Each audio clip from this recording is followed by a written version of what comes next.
নমস্কাৰ RRB অৰ্থাৎ railway recruitment বৰ্ডৰ অধীনত কেইটামান পোষ্ট খালী ওলাইছে গতিকে এই পোষ্ট খালীটো আপোনালোকে যদিহে ফিল আপ কৰিব বিচাৰিছে তেতিয়াহ'লে আপোনালোকে এই ভিডিঅ'টো অলপমান চাব মই কিছুমান তথ্য আপোনালোকক ডিটেইলছটো দিম বুলি ভাবিছোঁ চাওক ইয়াত আপোনালোকে যদিহে এই RRBৰ অধীনত যিটো চাকৰি কৰিব বিচাৰে তেতিয়াহ'লে আপোনালোকৰ প্ৰথমতে যিটো এলিজিবিলিটি ক্ৰাইটেৰিয়া সেইটো জানিব লাগিব চাওক এজটো আপোনালোকৰ মিনিমামটো 18 বছৰ দিয়া হৈছে তাৰপাছত মেক্সিমাম 38 ইয়াৰ্ছ হ'ব লাগিব তাৰপাছত মানে কেটেগৰি ৱাইজ অলপ হেৰি আছে ৰিলেক্সেশ্যন আছে সেইটো আপোনালোকে ডিটেইলছটো চালে গম পাব বেছি নাই ইয়াত 2 বছৰ 3 বছৰ তেনেকুৱা আছে 4 বছৰলৈকে আছে বা 5 বছৰলৈকে আছে গতিকে সেইটো মই এতিয়া ক'বলৈ নাযাওঁ কিন্তু এতিয়া জেনেৰেল হিচাপে মই এতিয়া এই যিটো ভিডিঅ'টো বনাইছোঁ গতিকে ইয়াত এজটো আমি এতিয়া গম পালোঁ আৰু তাৰপিছত আমি যদি চাওঁ এইটো চাওক PRT অৰ্থাৎ প্ৰাইমাৰী টিচাৰৰ বাবে যিটো কোৱালিফিকেশ্যন এইটো ইয়াত দিয়া হৈছে অকল প্ৰাইমাৰী বুলি নহয় ইয়াত পষ্ট গ্ৰেজুৱেশ্যনলৈকে আছে মই আপোনালোকক মানে এটা সঠিককৈ জনাম এই কথাটো গতিকে PRTৰ বাবে আপোনালোকে যদিহে এপ্লাই কৰিব বিচাৰিছে তাৰ আগতে এটা কথাটো আপোনালোকক জনাই দিওঁ যিটো চেলেৰি এই চেলেৰিটো ইয়াত মানে চেণ্ট্ৰেলত যিটো চাকৰিটো চেণ্ট্ৰেলৰ হয়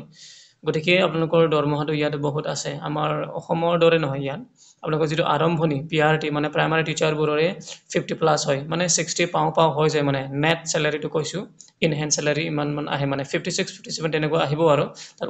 ওচৰে পাজৰে মানে বেছিও নহয় বা কমো নহয় বা তাতকৈ অলপমান বেছিও পাৰে তাতকৈ অলপমান কমো পাৰে কিন্তু 50+এই থাকে ক'বলৈ গ'লে গতিকে চবতে হ'ল এইটো চাওক যিটো আপোনালোকে প্ৰাইমাৰীৰ কাৰণে যদিহে হেৰি কৰিব বিচাৰে এপ্লাই কৰিব বিচাৰে শিক্ষাগত অৰ্হতাটো ইয়াত লিখা আছে চাওক 12 পাছ হ'ব লাগিব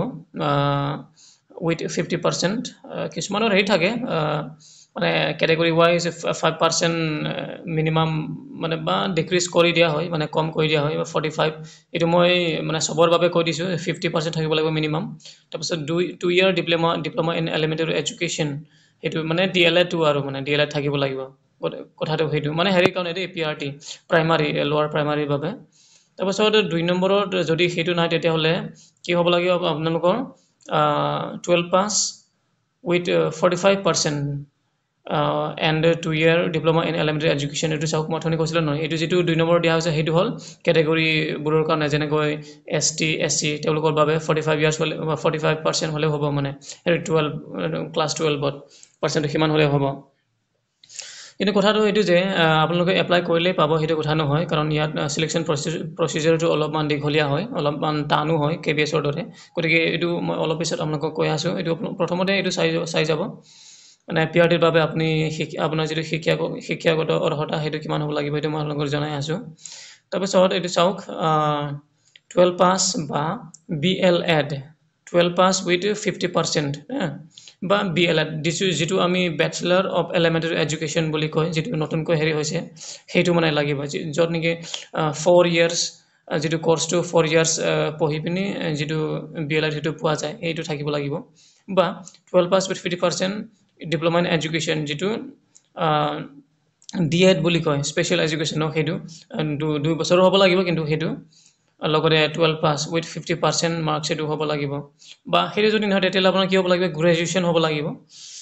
2 ইয়াৰ diploma in elementary education by হোৱাট এভাৰ নেম নন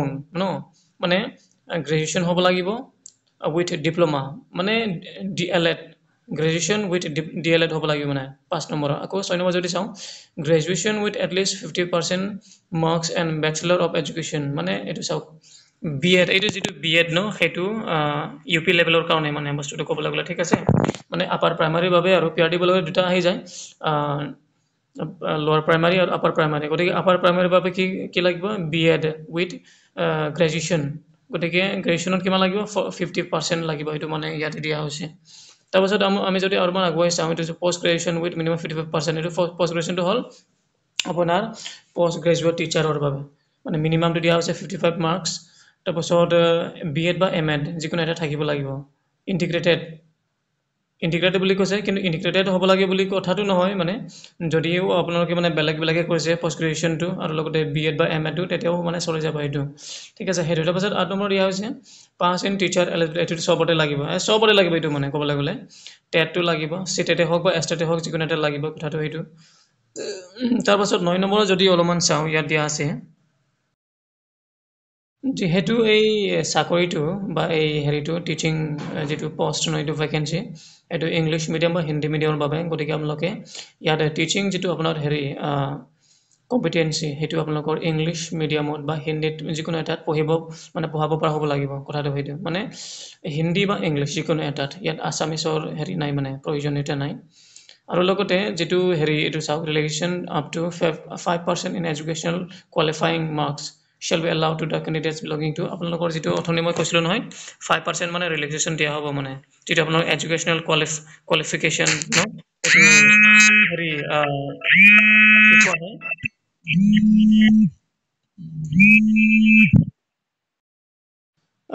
যিবোৰ জেনেৰেল তেওঁলোকৰ যদিহে 50% হয় তেতিয়াহ'লে এই ST SC OBC তেওঁলোকৰ বাবে মানে 5% মানে কমাই দিয়া হ'ব বা 45%তে মানে কোৱালিফাইং মাৰ্কছটো লোৱা হ'ব কথাটো সেইটো মানে গতিকে সেইটো হ'ল আপোনালোকৰ একাডেমিক মানে কোৱালিফিকেশ্যন যিটো আপোনালোকক থাকিব লাগিব মিনিমাম যাতে আপোনালোকে এপ্লাই কৰিব পাৰে সেইটো তাৰপিছত আৰু চিলেকশ্যন প্ৰচেছৰো যদি চাওঁ ইয়াত দিয়া আছে এটি চাওক আপোনালোকৰ যিটো ৰিটেন টেষ্ট সেইটো CBT হ'ব দেই কম্পিউটাৰ বেছড টেষ্ট মানে অনলাইন হ'ব মানে কম্পিউটাৰত আপোনালোকে টেষ্টটো দিব লাগিব ইয়াতে ছাবজেক্ট ৱাইজ হেৰিটো দিয়া হৈছে মানে ভাগকৈ দিয়া হৈছে ডিভাইড কৰা হৈছে এইটো চাওক প্ৰফেশ্যনেল এবিলিটি 50 মাৰ্কছ মানে প্ৰফেশ্যনেল বুলি ক'লে সেইটোৱে আপুনি যিটো ছাবজেক্টত পঢ়াব লাগিব আছে সেইটো ছাবজেক্ট বেছড হ'ব সেইটো মানে 50 মাৰ্কছটো 50 নম্বৰটো তাৰপিছত জেনেৰেল এৱাৰনেছ থাকিব এইটো হ'ল 15 মাৰ্কছ জেনেৰেল ইণ্টেলিজেঞ্চ আৰু ৰিজনিং সেইটো হ'ল 15 মাৰ্কছ মেথমেটিক্সৰ পৰা 10 মাৰ্কছ জেনেৰেল ছায়েন্সৰ পৰা 10 মাৰ্কছ গতিকে এই গোটেইটো মিলাই কিমান হ'ব 100 মাৰ্কছৰ হ'ব আপোনালোকৰ সেইটো মানে আপোনালোকৰ যিটো ছাবজেক্ট ৱাইজ যিটো হেৰি ডিভিজন কৰা হৈছে মাৰ্কছবোৰ সেইটো আপোনালোকে ইয়াত দেখি পালে তাৰপাছত আৰু মই যদি আগলৈ যাওঁ সেইটো চাওক কোৱালিফাইং মাৰ্কছ মই এইমাত্ৰ যিটো আপোনালোকক দেখুৱালোঁ মানে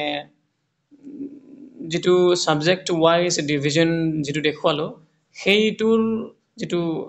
কম্পিউটাৰ বেছড টেষ্ট হ'ব সেই টেষ্টৰ পৰা আপোনালোকৰ কিমান হ'ব লাগিব আনৰিজাৰ্ভড বা EWS হ'লে 40% আপোনালোকে যদি মানে নম্বৰটো উঠাই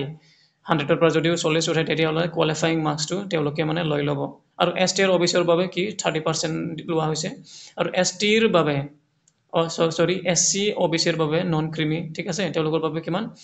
30% যদি মানে 100ৰ পৰা 30% হ'লেও কোৱালিফাই কৰি দিব তাৰপিছত STবোৰৰ 25 হ'লেও কোৱালিফাই হ'ব কথাটো এইটো তাৰপিছত PWD ঠিক আছে পাৰ্চন উইথ ডিজেবিলিটি তেওঁলোকৰ বাবে 2% relaxation in case of shortage of candidate মানে যদিহে তেওঁলোকে কম যেন লাগে ঠিক আছে মানে কোৱালিফাই যদি কম হয় তেতিয়াহ'লে অলপমান আকৌ নম্বৰটো PWD কেণ্ডিডেটবোৰক আকৌ 2% ৰিলেক্সেশ্যন দি পিনি তেওঁলোকে মানে ভৰ্তি কৰিব মানে কৰাব ধৰি লওক CBT টেষ্ট হ'লে CBT টেষ্টত কিমান লাগে 188 লাগে PR10 কিন্তু তেওঁলোকে মানে কোৱালিফাইং কেণ্ডিডেট কিমান পালে 186 পালে এতিয়াতো আকৌ দুজন লাগিব নহয় গতিকে এই দুজনটো ক'ৰ পৰা ল'ব PWD কেণ্ডিডেটবোৰৰ পৰা ল'ব মানে তেওঁলোকৰ পাৰ্চেণ্টটো মানে হেৰি কমাব আৰু যিটো কোৱালিফাইং মাৰ্কছ সেইটো কমাই পিনি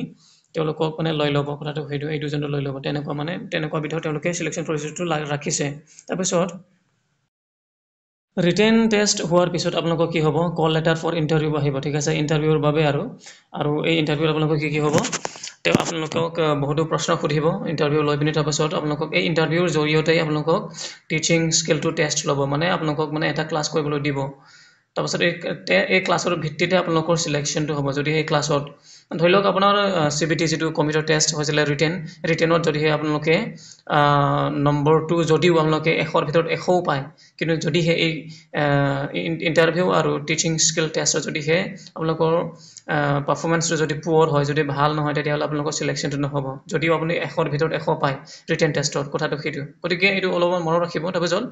ডকুমেণ্ট ভেৰিফিকেশ্যন হ'ব এই পষ্ট ৰিটেন টেষ্ট মানে হেৰিও আৰু ৰিটেন টেষ্ট হোৱাৰ পিছত যিটো আপোনালোকে কলিং লেটাৰ লৈ যাব ইণ্টাৰভিউৰ কাৰণে ইণ্টাৰভিউত যদিহে আপোনালোকে পাছ কৰে ন এই পাছ হোৱাৰ পিছত আপোনালোকৰ ডকুমেণ্ট ভেৰিফিকেশ্যন হ'ব ঠিক আছে নাম্বাৰ ভেকেঞ্চিটো লৈ পিনি আৰু মানে যিমান ভেকেঞ্চি আছে সেইটো ভেকেঞ্চিৰ এগেইনষ্টত আপোনালোকক আকৌ মানে মাতিব হেৰিৰ কাৰণে ডকুমেণ্ট ভেৰিফিকেশ্যনৰ কাৰণে তাৰপাছত এইটো ভেৰিফিকেশ্যন হোৱাৰ পিছত আপোনালোকৰ মেডিকেল এবাৰ টেষ্ট হ'ব চেকআপ হ'ব এই মেডিকেল টেষ্টত আপোনালোকক কি কৰিব আপোনালোকক বিশেষকৈ আপোনাৰ চকুটো চাব ঠিক আছে আপোনালোকে মানে দূৰৰ পৰা দেখি পানে না সেইটো চাব মানে যদিহে দেখি নাপায় তেতিয়াহ'লে লগে লগে আপোনালোকৰ সেইটো কেনচেল হ'ব যিটো কেণ্ডিডেটচাৰ এইটো কেণ্ডিডেটচাৰটো আপোনালোকৰ মানে কেনচেল হৈ যাব কথাটো গতিকে যদি আপোনালোকৰ চকুত কিবা এটা প্ৰব্লেম আছে সেইটো মানে সোনকালে ভালদৰে ঠিক কৰি ল'ব যাতে আপোনালোকে এই যিটো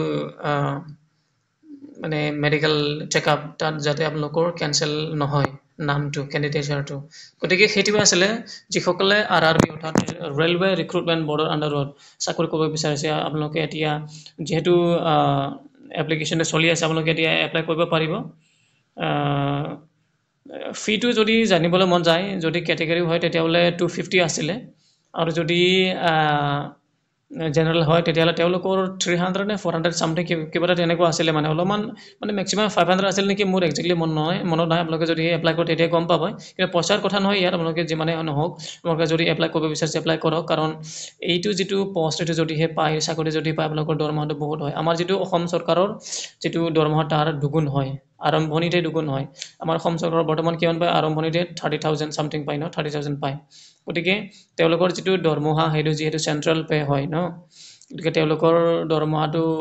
PRT-তেই মানে প্ৰাইমাৰী লেভেলতেই 50 এবভ হয় প্লাছ হয় মানে প্ৰায় 60 পাই ক'ব পাৰি কথাটো গতিকে